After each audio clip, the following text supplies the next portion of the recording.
Today I'm going to attempt to build the best watch collection for under £1,000. Let's get into it! Yes, and welcome to the My Watch Collector Show. Today I'm going to attempt to build the best £1,000 watch collection in the YouTube world. Whether you're sporty, officey, dressy, some of you are, digital, mechanical, this collection covers all bases. Watches to be proud of and a perfect collection to enjoy this hobby. So strap in, hold on to your butts, and let's see if you agree with me. But also, for anyone interested in buying vintage watches, particularly online, stick around because I'm going to give you a big warning and tell you the best place to buy vintage watches. It's not eBay. Are you watch collection ready? Let's go. So £1,000, I'm not going to add in the postage costs here, and each individual watch can be bought right now. I'll leave links in the description below where you can buy every watch. Now first up, like a lot of us, I need my digital fix. If this is going to be a collection I stick with, I need a couple of Casio icons. And first of all, my favourite digital watch of all time, the CA53W. The watch that has the same amount of coolness from the first day it was released back in 1989 to in the nowsies, 2025. Its special digital ability is to give you a calculator on the wrist. Something I had to take off my wrist back in the mid-90s when I was doing my GCSEs. Teachers didn't want me wearing a smartwatch. What other watch can give you such an iconic looking status for such little money? Casio are kings. So £970 more to spend. The next watch, well, it's another staple in my collection and it's a watch I go on and on about. It is the GWM5610U. Atomic timing, solar powered, the watch that resembles the first G-Shock back in 1983. These two digital watches are all you need. But if I'm doing a bit of rough and tumble, a G-Shock's the watch to own, and with its 200 meters water resistance, there is an argument that is played in the back of my head all the time. You don't need any more watches after this one. Shut up, you. So with the G-Shock being £100, we have a whopping £870 more to splash on timepieces. Next up, well, it's the most amount of money I'm going to spend on a single watch, but it's one I'm going to want to wear every day. It'll be a watch that even if it took a scratch or two, it would still look pretty cool. Plus it has a little bonus feature, and I am talking about the SSK 023. This is a watch I reviewed last year, and I just keep coming back to it when I'm looking for good affordable watches. This is just over 39 millimeters, just under 48 lug to lug, 13.5 millimeters thick, but a great strapaholic 20 millimeters lug width. This is the perfect watch for me. It's a field come pilot's watch, but it marries the two perfectly. The bracelet is fantastic, the articulation of it and the comfort to it is great. Some people may be put off by the 24-hour markers in the middle of the dial, but I think it looks military cool. Plus this watch is powered by a 4R34, an in-house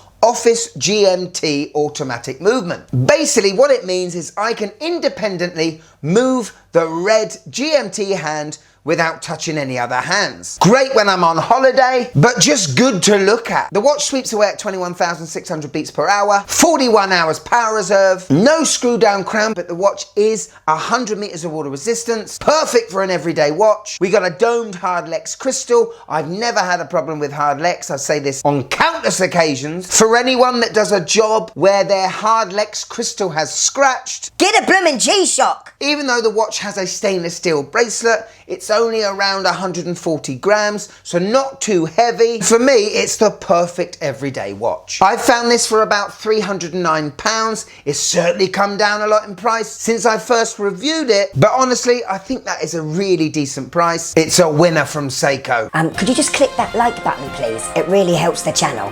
Thank you. So the everyday watch is gone, £561 remaining, still a load of chunk of change, and I'm gonna go with a watch I have owned on many occasions. It's one I would definitely own if I only had a small amount of watches. It's one you need to take care of a little bit more. I am talking about the Seagull 1963, a watch that was commissioned by the Chinese government for their airline pilots back in Ironically, 1963. What makes this watch special and unique? Well, not only the dial, the watch face itself looks far more expensive than the actual value, but it's the movement inside, the ST19 movement. Now here we have a column wheel chronograph, a movement that if it was Swiss would cost you at least £1,500 to £2,000. However, it's not gonna cost you that much. No, because back in the late 50s, a Swiss movement maker, Venus, wanted to develop and make a new movement, and to fund it, they sold the machinery and the movement rights to China. So essentially, we are still getting a Swiss watch, sort of, but at a very affordable price. Now, when the original was made, it was 38 millimeters in diameter. I would get that one. You can get these watches in 40 and 42. You can also get them with sapphire. I would recommend the acrylic, and make sure you get a display case back, because you are going to want to see that movement on a daily basis. Now, where to buy these watches? Well, there are a few manufacturers out there, but they all seem like they come from the same place. Now, when I did my review, those watches were from a company called Red Star. They are now called the Seagull 1963 official website. This watch was reissued by a dude that worked for Seagull at the time. He made the watch for friends and family, but it was so popular, he decided to make some more. Now, Seagull makes these watches, Just makes these watches. What I like about this website is, yes, you're paying a little bit extra, but for anyone that has ever had an ST19 movement will know that you need to baby it a bit. It's a manual wind only movement, and it's not built to take a shock. This is a watch you don't use with sport. You don't even wear it while you're walking quickly. But it's a watch you can wear on the weekend, out to dinner. Buying it from these guys, you get a 2 years warranty, but if you spend £18 more, you get a 10-year warranty, and that is pretty darn good. Get one, enjoy it. And you see in the comments below, there are a lot of people that own this watch, and just revisiting my review of it, I think I want another one.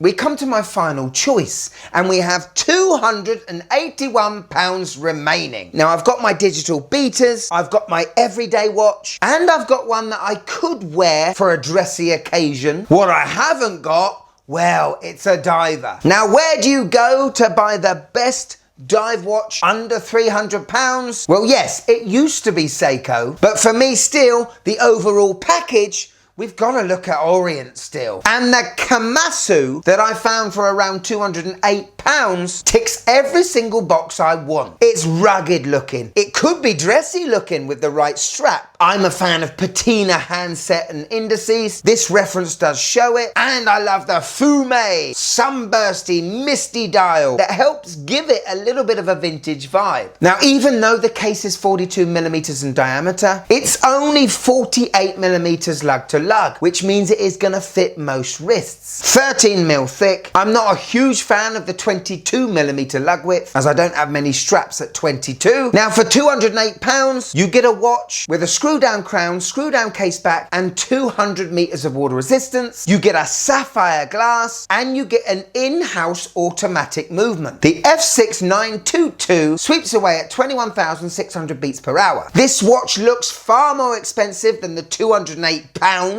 It could probably take any situation in my life, and it's gonna look good doing it. There are a lot of dive style watches out there that I call the IKEA divers. You know, they look quite good from afar, but will they last, and can they actually do a good job? This watch is going to look good for as long as you've got it. Still in 2025, this is a great watch. So there you go. That is my 5 watch collection for under £1,000. I think there's about 70 odd pounds remaining. We'll put that towards the postage and packaging, shall we? How many watches of this 5 do you own? I'll be interested to know if anyone owns all of them. If you could swap out one from the 5 and replace it with your own option, what would that be? Remember, this is my decision, catering for my life. When I say this is the best, it's the best for me. And if you're watching this on my channel, well, it's me. It might not be the best for you. Now, many of us out there like to buy a vintage watch. Mechanical watches today are a little bit obsolete, but back in the 40s, 50s, 60s, and up to the 70s, they were a vital tool to help in all walks of life, and to actually own one that did a job at that time, well, for me, it's quite cool. Now, the obvious place to go and buy a vintage watch would be eBay. You see loads of them on there, don't you? But what we don't realise is there could be a couple of scams going. Now, the big scam is Franken watches. Bits of different watches put together to make a watch. Not original, but sold as. Now, the other scam, all those poor souls that were conned into buying these watches, they want to get rid of them. So they want to get their money back by selling them off to, well, a mug like them. Unless you don't ask all the questions under the sun or know the in-depth detail to the reference of the watch that you're looking at, it could be a rather painful mistake you don't want to make. If I want to buy a vintage watch, let's say from the 80s and backwards, the place I would get it from or get advice from would be somewhere like the Antiques Watch Co., specialising in servicing and fixing old watches and pocket watches. This company have been working with watches for over 50 years now and sell watches to you the right way. Yeah, that's right. As you can see, Jonathan at Antiques Watch Co., he does a full service. Now that means he strips away the whole movement bit by bit by bit, and he cleans it in his very expensive cleaning machine. Now, this is something not a lot of companies do these days, nor do they give you a very good warranty. Well, Jonathan at Antiques Watch Co. will give at least 12 months on the lesser priced watches, but 24 months warranty on the more expensive ones. His 50-year reputation is on the line every time he sells a watch. That, to me, gives me confidence. And that's why when I got this old vintage 1980s Hamilton military issued watch, I knew it was going to be a good one. Now take a look in the description below. Jonathan gave me some watches for under £1,000 we could have in our collection. Some really cool retro 70s ones, all Swiss made, and by Swiss made we actually mean Swiss made. Now a lot of you are going to think this is sponsored content. It's not, but I do get asked about vintage watches a lot, and Jonathan and I have known each other for about 3, 4, 5 years now, so I thought I'd give him a plug. Thank you so much for watching till the end. If you want a bit more of the Mad Watch Collector, why don't you click there, yeah? Said why weird, didn't I there? But if I've got you for a few more minutes, and I know I have, go on. You're gonna wanna click this, I tell you. It is superb. Superb. Go on, click it, you'll love it. You will, Pro Track I got on. Is that the time? Click it!